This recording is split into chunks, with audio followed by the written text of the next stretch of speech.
Irmãos, mais uma vez, bom dia, né? Graça e paz aos irmãos. Espero que estejam contentes nesta manhã pelo fato de nós podemos estar aqui, louvar a Deus juntos. Às vezes eu me pergunto, será que era necessário ter uma pregação depois de um louvor tão abençoado? Será que não era melhor continuar louvando? E a gente vai orar, porque é isso que eu senti aqui nessa manhã, tá bem? Essa alegria de poder cantar, de louvar a Deus. E ao mesmo tempo, quando eu tenho um convite para falar de missões, eu lembro que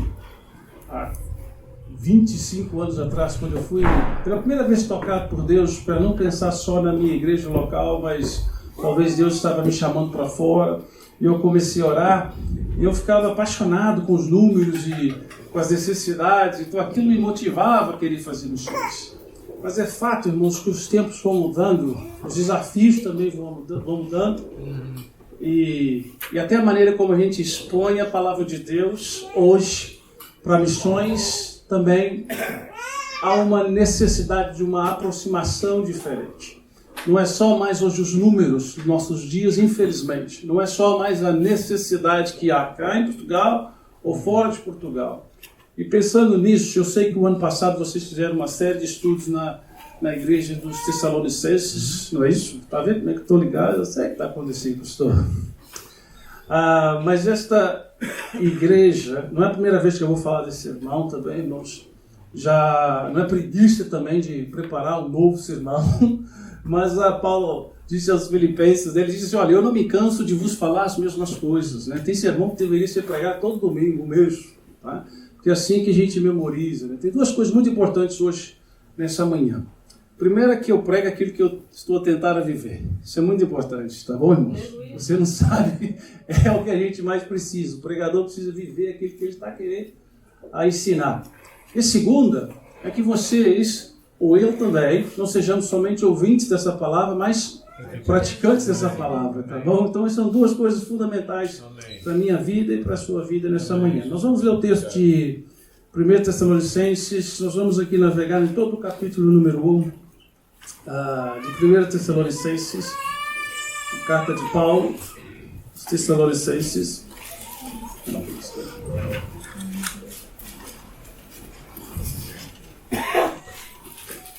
Tá bem? Vamos ler esse texto no capítulo 3 em diante, do versículo 3 em diante, tá bem? Só para a gente ganhar aqui um pouco de tempo. Já posso ler? 1 Tessalonicenses capítulo 1, versículo 3.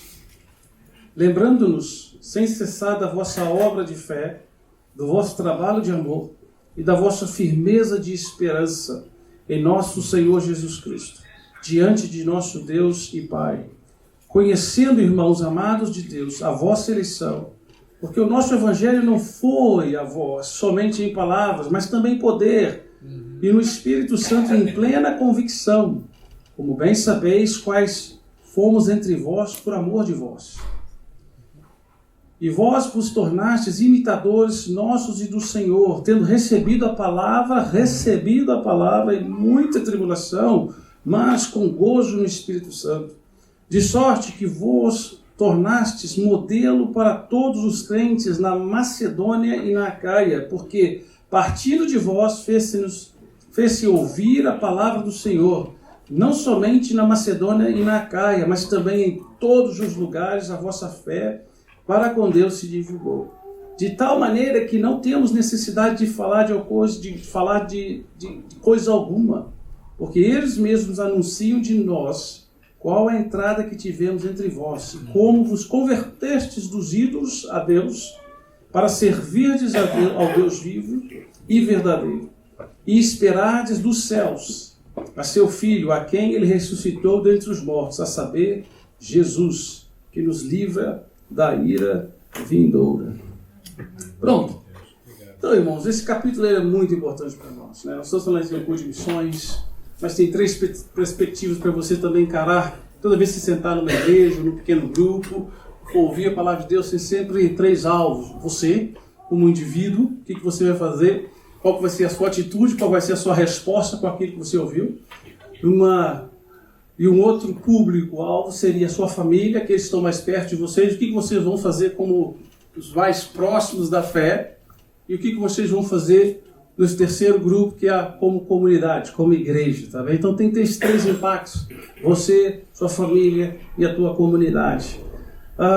Essa carta é um desafio para nós. Como eu disse, a perspectiva de missões, de mobilização, de encorajamento mudou muito.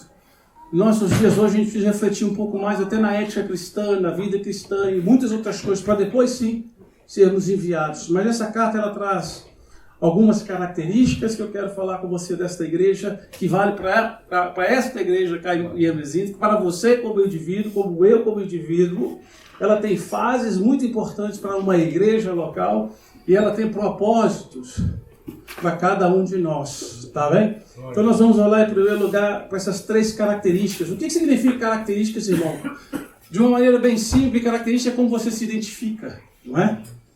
A seleção portuguesa tem uma característica de jogar, é como eles jogam, a maneira deles jogarem, a forma deles jogarem. Qual é a característica dessa igreja? Como que nós vemos essa igreja? O que essa igreja fala a nós com a sua maneira de comportar? Então, 3 características dessa igreja, logo no versículo 3, tá bem? Você vai encontrar junto comigo, versículo 3, quando nós lemos lá, lembrando-nos sem cessar da vossa obra de fé, do vosso trabalho de amor e da vossa firmeza de esperança em nosso Senhor Jesus Cristo. Tá bem? Essas aí são as 3 características dessa igreja. Quando nós lemos essa carta, quando Paulo começa a pensar nessa igreja, a primeira coisa que ele fala, nós temos lembrado, sem cessar, da vossa obra de fé. A primeira característica de uma igreja missionária. A primeira característica de uma igreja saudável é uma igreja que tem fé. Tá bem? A igreja de Hermesinto só vai ser uma igreja missionária se ela tiver essa obra de fé. Sabe o que é interessante com a fé, irmãos? Porque a fé, nós temos lá Hebreus capítulo 11, definindo o que é a fé. Não é? Traz uma definição daquilo que a gente não vê, daquilo que a gente não pode tocar, mas nós cremos, né? Naquilo que nós vamos ver no futuro, resumidamente. Mas quando Paulo fala assim, é interessante, porque essa igreja foi plantada por Paulo, Silas e Timóteo, não é? Saíram na sua segunda viagem missionária e foram levar as boas novas aos Tessalônicos. E quando Paulo fala dessa igreja, porque eles ficaram pouco tempo lá, tiveram muita perseguição. Então, você vê, irmão, missões não é fácil não. E começa onde? Começa onde nós estamos. É fácil às vezes a vida cristã? Não é. É fácil evangelizar cá em Portugal? Não é. Não é? Então Paulo teve esse problema também. Ele foi lá, plantou a igreja, mas não conseguiu ficar. Porque teve muita perseguição. Nossos dias faltou fé a Paulo? Não. Às vezes isso acontece, é uma perseguição terrível. E os missionários são expulsos, aqueles que Deus lhes enviou. Mas os crentes que eles plantaram lá ficaram, tá bem? Mas a primeira coisa que Paulo lembra dessa igreja é uma igreja de fé. E o que é fé, irmãos? Fé para nós não tem a ver com o presente. Isso é muito interessante. A sua fé não está baseada no presente, mas está baseada no passado. A fé é como se um barco como esse, o Logos Hope, né, está a navegar pelo oceano e quando ele precisa atracar, ele lança a âncora, aquilo que o deixa ele firme, para que ele não seja levado pelas águas em qualquer direção. Tá bem? Então a fé é a nossa âncora, mas quando eu falo que nós olhamos para o passado, isso é muito importante para uma igreja missionária, irmãos. Isso é uma igreja que olha para o passado. Vou te dar um exemplo. A minha fé é baseada naquilo que Cristo fez lá na cruz. Eu tenho que voltar no passado para que o meu presente seja afetado. Então uma igreja dos Tessalônicos, ele ouviu o evangelho de Paulo, e esse evangelho produziu neles a fé. Mas a fé que nos faz pensar naquilo que Deus nos prometeu lá atrás. E muitas das vezes nós esquecemos, irmãos, porque nós estamos focados no nosso presente, e isso impede nós sermos uma igreja de fé. Porque o que está escrito lá no passado é que nós temos que ser o quê? Testemunhos do Deus vivo. Ou seja, se você quer ter uma fé que testemunha, você tem que voltar lá. Paulo dá esse exemplo aos Coríntios, né? Vocês estão rodeados de um testemunho de coisas que aconteceram no passado. Paulo está falando com eles, olhem lá para o passado e vejam o que vocês estão acontecendo na sua vida hoje, o quanto vocês podem mediar a sua fé naquilo que foi falado. Por isso que nós estamos rodeados de testemunhos. Quantas pessoas aqui já não foram curadas? Quantas pessoas aqui já não tiveram testemunhos? Olhem para a vida de cada um deles e a tua fé vai ser renovada. Então essa é uma característica de uma igreja saudável. Não dá para você ser igreja, irmão, só com atividades. Não dá para você ser igreja só com dentro desse templo. Não dá para ser igreja. A primeira característica dessa igreja tem que ser conhecida ou reconhecida pela fé que os irmãos de Emesinde têm. E assim é que vocês vão ter uma característica semelhante a uma igreja saudável como dos Tessalonicenses. Uma igreja que tem fé. Qual é a segunda característica dessa igreja?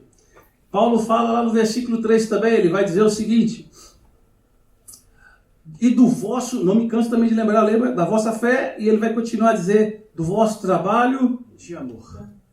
Outra característica de uma igreja missionária saudável, tá bem? É uma igreja que ama.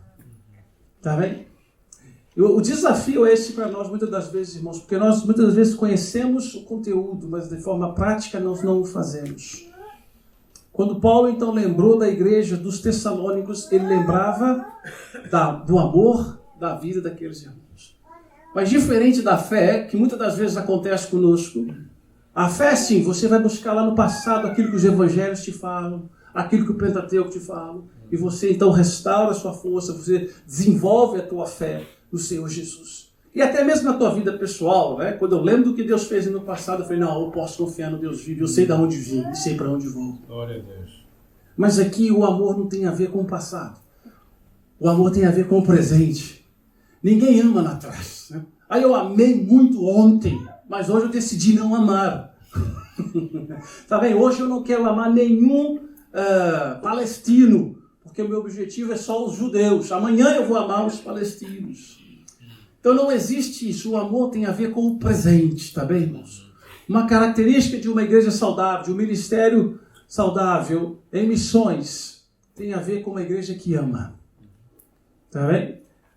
Se nós não conseguimos, meu irmão, sermos um povo que ame agora, no presente, nós não estamos sendo uma igreja saudável. Sim. Temos que ter essa característica nas nossas vidas. Amém. Temos que ter essa característica no nosso seio. Amém. E o amor, ele não pode ser só de palavras. Ele é de atitude, ele é de ação. Sim. Não é verdade? Ele tem, irmãos, nós temos visto muitas pessoas a sofrer. O compartilhar do evangelho tem a ver com amor, porque nós falamos daquele que nos salvou porque nós entendemos que o amor dele nos salvou e outras pessoas estão perdidas e precisam desse amor. E porque nós amamos, então nós assim o fazemos. Isso é uma característica de uma igreja saudável, irmãos. O amor era algo que estava na cabeça de Paulo, que estava na cabeça de Timóteo, que estava na cabeça de Silas, quando ele pensava naquela igreja que eles plantaram. Não conseguiu ficar muito tempo. Isso dói para um plantador de igreja, viu, irmãos? Porque ele quer logo estar. Então ele envia Timóteo para ouvir as novidades daquilo que aconteceu lá. E ele se alegra e restaura a fé de Paulo, porque o que estava acontecendo lá naquela igreja era uma igreja que amava. Então Timóteo falou, olha, eles têm uma fé tremenda e eles amam. E eles amam, tá bem? Então sejamos uma igreja que tem a característica do amor. E por final, ele vai falar aí a terceira característica desta igreja. O vosso trabalho de amor e a vossa firmeza de esperança em nosso Senhor Jesus Cristo diante de nosso Deus e Pai. Aqui tem um problema. Aqui essa característica que a fé desses irmãos não estava baseada neles. O amor desses irmãos não estava baseado neles. Mas outra característica dessa igreja era a firmeza que eles tinham na volta do Senhor Jesus. Amém. 3 características fundamentais para você, meu irmão, na tua vida. Quer ser feliz? Quer ser um bom pai? Quer ter uma família maravilhosa? Quer ser um ótimo evangelista? Então tenha fé. Ame, mas que os teus olhos não estejam nesse mundo, estejam na firmeza da volta do nosso Senhor Jesus. Glória a Deus. 3 características fundamentais para qualquer igreja que quer ser uma igreja missionária. Às vezes as coisas não caminham, às vezes as coisas não andam, porque nos está faltando fé. Nós não temos dinheiro para isso, não temos dinheiro para aquilo. Irmão, se eu fosse fazer as coisas na minha vida, na direção da UEM, porque nós tínhamos dinheiro para fazer as coisas, nós nunca teríamos feito. Mas a fé é essa. Deus prometeu que Ele vai prover em qualquer área das nossas vidas, está bem? Qualquer área. E as coisas se misturam, irmãos, porque eu lembro quando eu cheguei no Tadiquistão e eles me deram a conta de luz para eu pagar. Eu falei, mas eu vim fazer missões, pregar o evangelho, a vida continua, meu querido. Tem que pagar a conta de luz, tem que lavar a roupa. As coisas se misturam. Pregar o evangelho e ser um marido decente andam juntos. Pregar o evangelho e ser um filho decente andam juntos. Tá bem? Mas no final das contas, em todas as nossas imperfeições, o que nós temos que ter essa característica em nosso coração, de sermos uma igreja, olha, tá bem, hoje eu tive um dia difícil, mas os meus olhos estão firmes na volta do Senhor Jesus. O que acontece conosco, irmãos, vamos ser sinceros, a gente esquece, nós focamos em nós, então falta dinheiro para missões, nós focamos em nós, então temos uma igreja que não está a ser saudável, porque nós focamos em nós temos que lembrar, aquele que prometeu, ele vai voltar para nos buscar.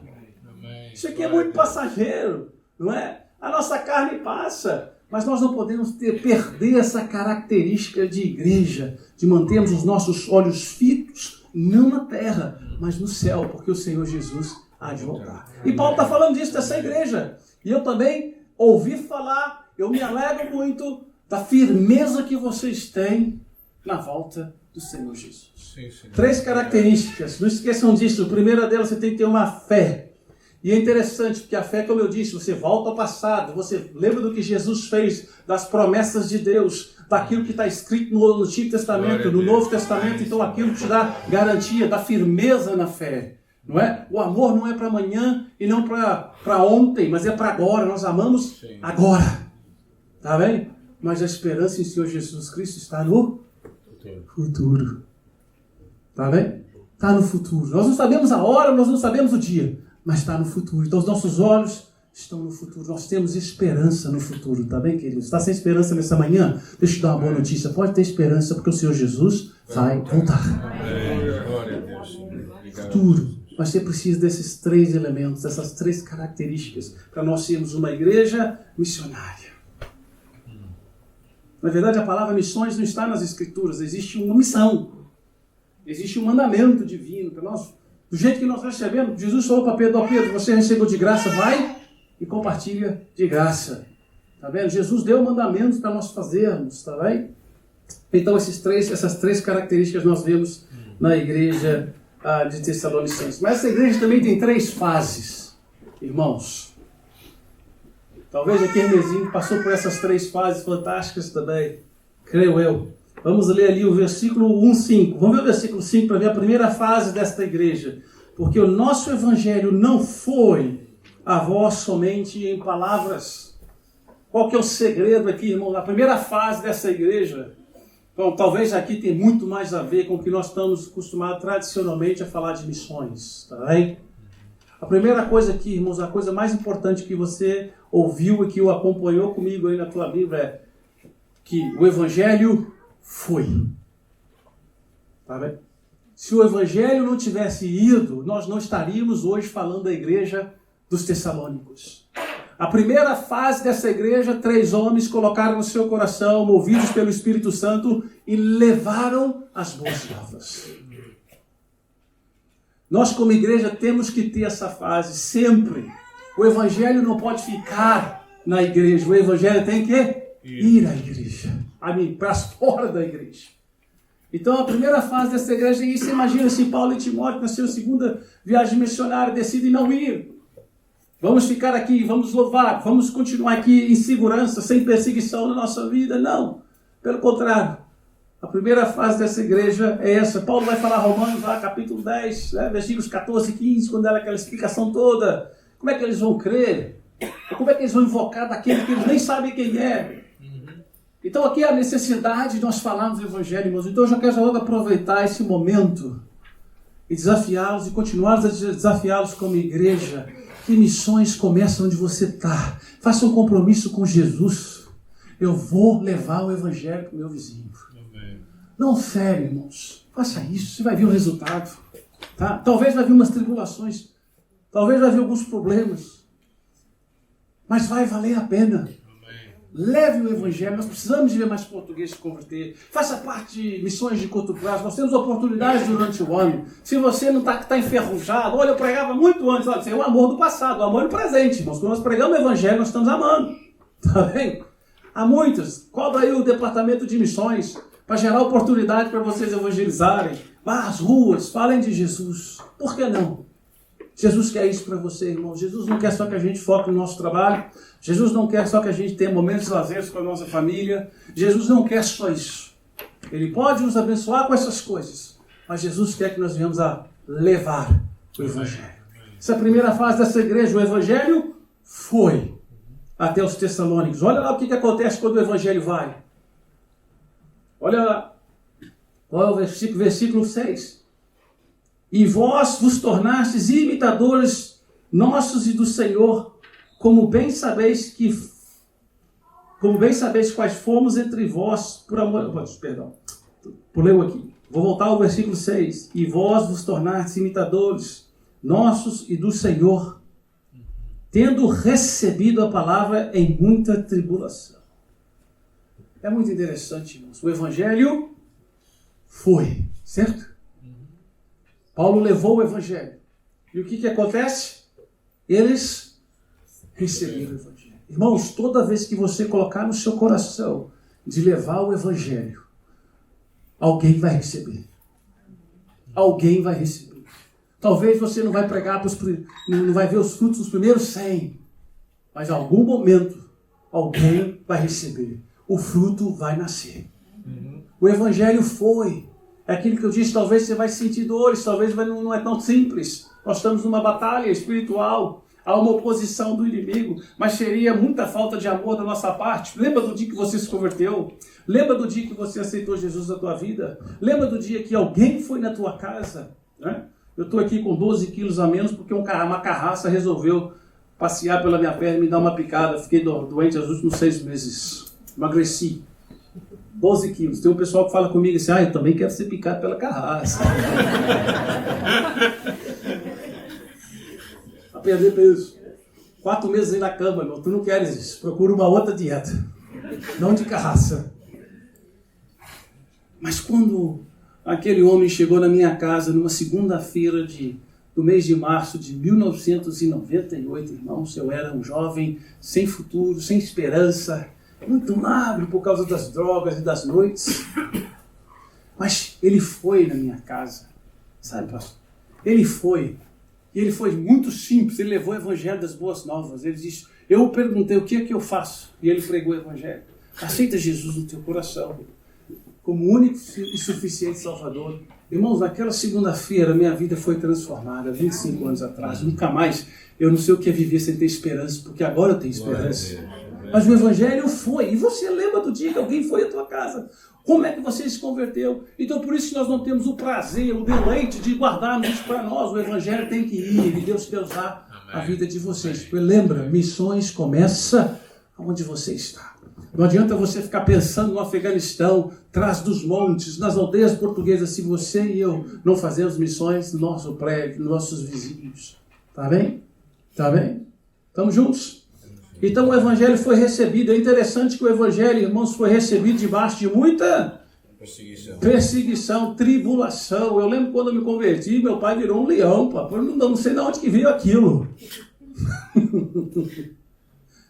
Foi uma resistência terrível. Mas eles receberam o Evangelho debaixo de muita perseguição, tribulação, mas com muito gozo. É isso que o Evangelho faz, irmãos. Fica com medo de tribulação não, porque quando nós temos Jesus, lembra de Moisés? Moisés olhou para Jesus na sua conversa com Deus e diz, olha, se o Senhor não for conosco, não nos envie. Então Deus vai apertar bem. A minha presença irá contigo e eu vou te dar paz e descanso. Irmão, sabe o que isso quer dizer? Pode ser Covid, pode ser carrasco, pode ser o que for, mas em meio à tribulação, se nós temos Jesus Cristo na nossa vida, Ele nos dá paz e descanso. Foi essa fase que essa igreja viveu. Eu lembro que lá no Brasil, na igreja que eu me converti, os vizinhos chamavam a polícia, que o som estava muito alto, às vezes tinha um culto e entrava a polícia e mandava parar tudo, né? E aquela igreja foi só multiplicando o número de membros, mas o pastor, coitado, ele jejuava, ele orava, emagreceu, ficou mal de saúde, de tanta perseguição dos vizinhos. Enquanto eles perseguiam, a igreja crescia. Você vai lá hoje para você ver o tamanho da igreja saudável que é. Mas o que eu quero aqui enfatizar, irmãos, que quando nós pregamos o Evangelho, quando nós fazemos missões, e Deus usa a gente, irmãos, pela sua bondade e misericórdia, porque eu cheguei no Tajiquistão a aprender inglês e aprender tadjique ao mesmo tempo e morar com uma família de refugiados do Irão. Mas mesmo assim eu via Deus usar a minha vida, porque a gente se colocou, Paulo se coloca, ele, Timóteo e Silas, de ir até os Tessalonicenses, levaram as boas novas, receberam das boas novas. Vamos ver a última fase dessa igreja.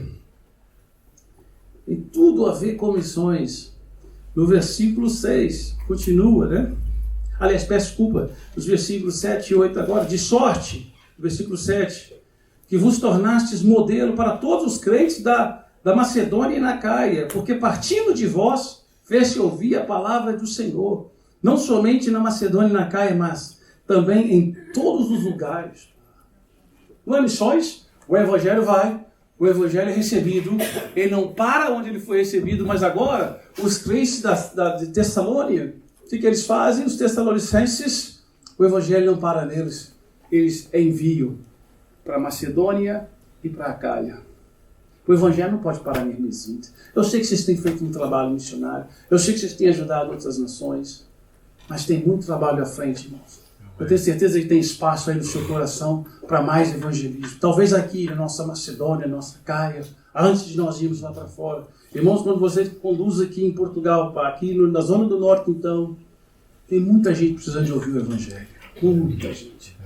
Tá? Muita gente. Portugal se encaixa naquelas estatísticas que eu estava a mostrar antes. Hoje há mais iranianos indo para o céu do que portugueses. Então tem um grande desafio diante de nós. Muito grande. Tá bem? Mas isso não vai caminhar se nós, como igreja, não fazermos ou não passarmos por essas fases de recebermos o evangelho. Vocês receberam, vocês aceitaram o evangelho. Eu sei que esses anos todos tiveram lutas e tribulações aqui nesta igreja. Porém, o evangelho tem saído. Amém, aleluia, amém. Mas há mais trabalho a ser feito. E você e eu somos responsáveis por esta obra. Aliás, pelo privilégio que o Senhor nos deu. Então nós temos 3 características de uma igreja saudável, lembra? A primeira delas, quem lembra? É a fé. A segunda, o amor. E a terceira, esperança na volta do Senhor Jesus. E nós temos nessa mesma igreja, primeiro capítulo, 3 fases importantíssimas. O evangelho chegou, o evangelho foi recebido e o evangelho foi. Você identifica com essas fases na sua vida, irmão? Você tem isso? É bom quando a gente identifica, né? O evangelho veio até a mim. Alguém teve a bondade de ouvir a voz do Espírito Santo e compartilhar comigo o evangelho. Pela bondade divina eu recebi esse evangelho. Deixa eu dar esse testemunho para vocês, porque o pastor estava na minha casa, isso na segunda-feira à tarde, eu fui tão impactado naquela tarde, que eu comecei a pensar nos meus amigos. Eu falei, meus amigos também estão com a vida destruída igual a minha, porque eles têm os mesmos problemas que o meu. Eu fui para a casa desse amigo chamado Guilherme, e quando eu estava, isso depois dos pastores ir embora, umas 3 horas depois eu virar uma nova criatura. E fui atrás desse amigo Guilherme, mas no caminho eu achei o irmão dele, nós paramos numa ponte, o irmão dele chama Leandro. Eu falei, Leandro, tem que ver o que aconteceu lá em casa. Estava lá uma bagunça, veio um homem lá orar para mim, eu aceitei Jesus, eu não quero saber mais daquelas coisas todas, agora eu vou para a igreja na quarta-feira, que não sei o que, já comecei a falar para ele, quero falar para o Guilherme, aquele problema da tua mãe, do teu pai, aquilo ali, é o diabo, você precisa aceitar Jesus. E comecei a falar. E aquele jovem começou a chorar, isso é história verídica, tá bem? Não estou aqui inventando nada. E ele começa a chorar porque ele estava em cima daquela ponte para pular, para suicidar. Um jovem de 19 anos naquela altura. Eu queria falar para o irmão dele, Deus colocou eu e ele naquela ponte. Então ele recebeu o evangelho, hoje ele é crente de Jesus. Nós fomos para a igreja na quarta-feira juntos. Né? Então quando a gente recebe o evangelho, não é porque a gente é bom não, viu irmão? Isso aí não presta. É porque Deus é bom, Ele nos salvou. E Ele nos deu a oportunidade assim de fazer. Nós temos que ser essa igreja missionária, tá bem? Essas são as fases. Mas como é que a gente consegue então ser, irmãos? Qual que é o mistério dessa igreja? O que aconteceu ali com os Tessalonicenses? Olha para você como é que Paulo ele tem essa estratégia, ele vai e volta e ele termina esse capítulo mencionando o que ele tinha falado no início. Vamos ver lá nos versículos 9 e 10. Como é que você e eu então conseguimos ser esses crentes vibrantes, apaixonados por Jesus? Quais são os elementos que tem que ter em nossas vidas para que nós possamos ser uma igreja missionária? Uma igreja que ama. Versículo 9. Porque eles mesmos anunciam de nós qual a entrada que tivemos entre vós, e como vos convertestes dos ídolos a Deus, para servir ao Deus vivo e verdadeiro, e esperardes do céu a seu Filho, a quem ele ressuscitou dentre os mortos, a saber, Jesus, que nos livra da ira vindoura. Está aqui. Aqui, irmãos, 3 propósitos, 3 objetivos, 3 elementos que tem que estar no seu coração, na tua vida. Primeiro desta aí, que vocês se converteram dos ídolos para o Deus vivo. Está aí. Não sou eu que estou falando isso, é Paulo. Uma igreja missionária, uma igreja viva, uma igreja que levou o evangelho para cá e para Macedônia. Os apóstolos não precisaram de ir lá e pregar o evangelho, porque quando eles pensaram em ir, já não precisavam, porque as pessoas lá já tinham ouvido o evangelho e já tinha igreja onde eles queriam ir, Paulo e os demais. Nós temos que nos converter, a gente já ouviu disso diariamente de alguns ídolos, não é verdade? Nós somos sufocados pelos ídolos que nos rodeiam, as estratégias do diabo mudam, sempre. Sempre, já não é mais as imagens, já não é mais a idolatria, mas às vezes é o tempo, né? Não tem aqueles 3 homens lá em Lucas capítulo 9, quando 3 gritões chegam para Jesus e dizem: mestre, olha, eu vou te seguir, e vou te seguir para onde é que o Senhor me enviar. Olha que coisa linda, se no final desse culto aqui alguém falar: Givas, eu vou seguir a Jesus, e para onde ele quiser me enviar, eu vou soltar um foguete de alegria aqui, viu, irmão? E esse primeiro homem fala isso para Jesus, e Jesus olha para ele: olha, raposa tem seus covis, pássaros têm seus ninhos, mas eu não sei onde eu vou reclinar minha cabeça. Tá bem? Jesus está chamando a atenção, quem quer me seguir não é só seguir. Às vezes a gente não sabe onde vai dormir, a gente não sabe onde vai ficar. Eu louvo a Deus pela minha casa todos os dias, onde eu moro, a casa quente que nós temos, o banho quente que nós temos, porque Deus tem provido essas coisas para nós. Nós não sabemos o dia de amanhã. Mas o importante é seguir Jesus, porque até os animais dessa natureza têm mais segurança nesse mundo, meu querido, do que nós. Raposa sabe onde vai dormir, os pássaros sabem onde vai dormir, mas o filho do homem não sabia. Quem quer seguir ele está no mesmo destino. Mas o que nos impede de ter essa fé, às vezes, é os nossos próprios ídolos, seja o nosso trabalho ao extremo, que é o nosso bem maior. E não vem aqui criar uma desculpa que não é para trabalhar não, viu, irmão? Não é isso que eu estou falando não, vai ter para formiga. Não é isso. Mas estou dizendo que nada pode estar na frente, então a gente tem que se converter. O segredo dessa igreja, a cidade de Tessalônica era uma igreja dos ídolos para todos os lados, ídolos da prostituição, ídolos da fertilidade, tinha ídolos e ídolos e ídolos, eles deixaram os ídolos para servir o Deus vivo. Quem aqui deixou os ídolos para servir o Deus vivo? Glória a Deus. É isso, meu querido. A gente tem que ter esse propósito na nossa vida. Eu confesso que diretor de Aue, às vezes, é um ídolo. É muito fácil, às vezes, a gente se esconder no nosso escritório, projetos, fala de missões no mundo inteiro. Mas eu confesso que eu tenho uma tremenda saudade de ter tempo, às vezes, vou bater na porta do meu vizinho. Sabe? Às vezes a nossa própria igreja vira o nosso ídolo, irmãos. Tá vendo? A gente sempre se converter. O que é converter? Você está indo na direção errada? Olha, eu vou para a direção certa. Então eles estavam servindo a ídolos e eles se converteram, graças a Deus. Vocês sabem o que é servir a ídolos, alguns de vocês? Né? Eu cresci numa igreja, uma família católica ao extremo espírita, só para ajudar mesmo a minha vida. Só para, né? Era demônio andando de casa à noite e tendo que ir na missa no domingo e adorar Maria e as imagens. Que vida feliz, que adolescência fantástica, hein? Que coisa maravilhosa é quando você se converte dos ídolos para o Deus vivo. O primeiro versículo que eu decorei na Bíblia é: ainda que seu pai e sua mãe te desampararem, eu, Senhor, teu Deus, jamais. Esse é o Deus vivo. Eu vejo os pais aqui, eu como pai aqui, estou no sermão, estou lá na minha filha ali na porta. Ele está sempre de olho, ele quer proteger, ele te ama. Mas ainda que esse pai, como eu, que quero o melhor para minhas filhas, esquecer delas, quase impossível, Deus vivo nunca. Então vale a pena, irmão, se converter dos ídolos deste mundo e nos voltarmos para o Deus vivo. Isso tem a ver com missões, porque se nós fazemos isso, nós vamos fazer missões. Tá bem? Muitos ídolos nos impedem de fazer aquilo que Deus quer. Terceiro propósito, Paulo está repetindo o que ele falou lá na frente, a fé. Agora o segundo, aliás, falou lá no início. Como vos converterdes dos ídolos a Deus para servirdes a Deus, o Deus vivo. Outro grande problema, irmãos. Qual que é o segredo dessa igreja aqui? Pois deixa os ídolos para quê? Servir.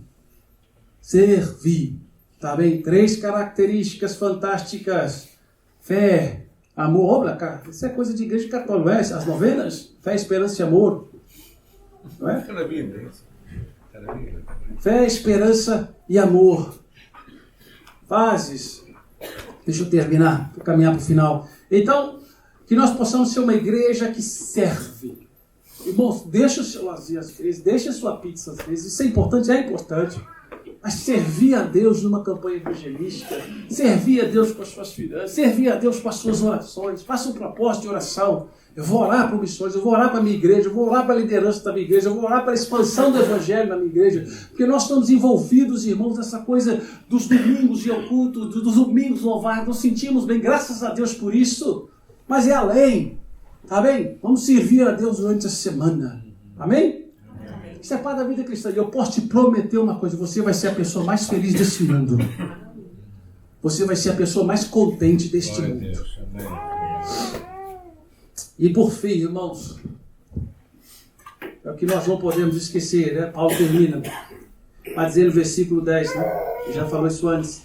E esperar dos céus a seu Filho, a quem ele ressuscitou dentre os mortos. E tudo que nós fazemos, irmãos, seria muito sem graça se a nossa vida só fosse isso. Mas a pessoa, Jesus, continue a construir a igreja, mas não há volta. Continue a construir a igreja, mas pronto, vocês vão sempre viver eternamente nessa batalha entre o bem e o mal. Contra o reino de Deus e o império do inferno. Mas não, Jesus termina com excelência. Ele diz, vai chegar o dia que vai acabar. Então não esqueçam. Quando Jesus está sendo assunto aos céus, olha como os discípulos andaram com Jesus o tempo todo. Viram milagres, viram coisas que a ciência não explica, andar sobre as águas, não é? Mas quando Jesus está sendo assunto aos céus, logo ali no início de Atos, os discípulos, né, começam a olhar para Jesus sendo assunto ao céu. E aí os anjos vêm e falam, varões de Galileus, por que vocês estão olhando com seus olhos fitos para o céu? Esse daí que vocês estão vendo subir, vocês também vão ver ele voltar. Os nossos olhos, irmão, ou seja, o que os anjos estão querendo dizer, para de olhar para Jesus, agora vocês têm uma missão à frente de vocês. Parem de pensar nas coisas da lua, não fique com a cabeça lá, não fique com a cabeça daquilo que você quer para você, mas fique com seus olhos na sua missão, sabendo que Jesus vai voltar. Olha, eu aqui pensando nisso, irmãos, eu confesso que eu já estou em oração, porque eu quero ter um coração ardente na espera da volta do Senhor Jesus. Amém. Porque tudo tem a ver com isso, tá? O seu namorado, o seu casamento, os seus filhos, a sua casa, tudo a ver com a volta do Senhor Jesus. Eu quero terminar dizendo isso, irmão, que você e eu podemos ser essa igreja. Tá bem? Você e eu devemos ser esta igreja. A igreja, o caminho tem que ser essa igreja. Você tem que ser essa igreja. Nós temos que ser uma igreja que tem fé, que tem amor, que tem esperança. Nós temos que ser uma igreja que leva o Evangelho, onde pessoas receberão o Evangelho. O Evangelho vai ser levado além.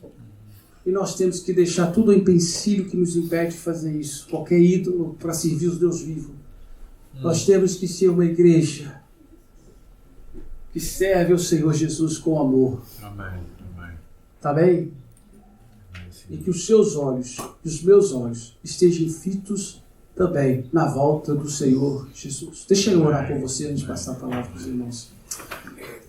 Senhor Jesus, nós te louvamos, te agradecemos por essa igreja, por esse povo, por esse irmão, por essa irmã. Te agradecemos, Deus, por esta manhã, por esse domingo missionário. Senhor, eu te peço que o Senhor nos ajude.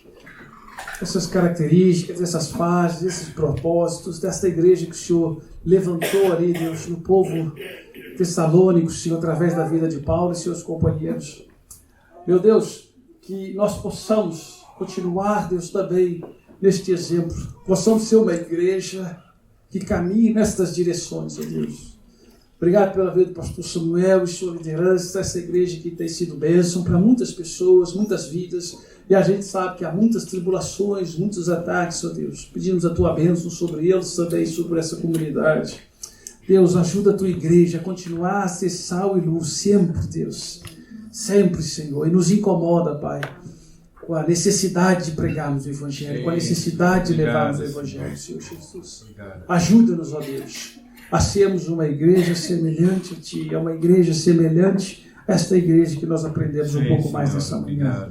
E nos ajuda a viver a Tua Palavra, Deus. Aquilo que nós ouvimos nessa manhã, que nós possamos ser praticantes, ó Deus. Mas para nós praticarmos também, Deus, entendemos que precisamos do auxílio do Seu Santo Espírito. Obrigado. Por esse Espírito Santo, abençoa a vida de cada um desses irmãos. E que nós possamos ter esses propósitos bem definidos no nosso coração. Que nenhum ídolo nos impeça, Deus, de Te servir. Pelo contrário, que nós possamos sempre estar na direção de servir ao Senhor, nosso Deus vivo. Ajuda-nos, ó Deus. E olha, Senhor Jesus, como foi louvado aqui nesta manhã. Nós dizemos sim, Senhor, Maranata, hora vem, Senhor Jesus. Amém. Nós Te esperamos, ó Deus. Estamos ansiosos para o dia que o Senhor há de voltar para buscar e resgatar a Tua igreja, Senhor.